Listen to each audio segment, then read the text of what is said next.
Hey there, welcome back. Overview of VMware Workstation. Let's talk about what is VMware Workstation.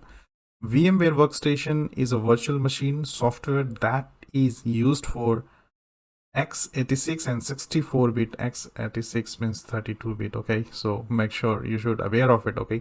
So x86 and 64-bit computers to run multiple operating system over a single physical computer. This is the beauty of hypervisor.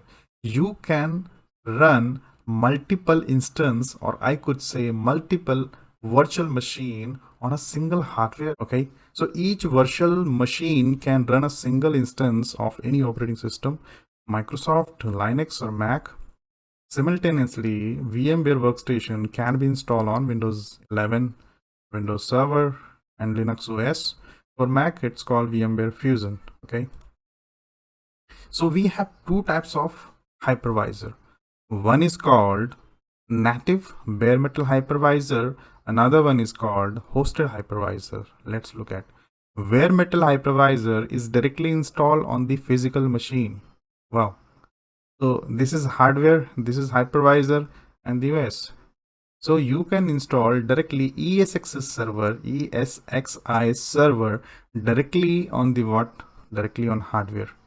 So you bought the server. Now you can just make bootable pen drive for ESXi server and just install the hypervisor directly on the physical machine. Okay, so you can install the Citrix hypervisor. You can install Microsoft hypervisor. You can install VMware hypervisor. Okay, one hypervisor is bare metal. The another one is hosted hypervisor. So when we say bare metal hypervisor, it's VMware ESXi, Microsoft Hypervisor V, Citrix Zen Server. Hosted hypervisor, what we have? VMware Workstation, Player, VMware Workstation, Microsoft Virtual PC, Sun VirtualBox.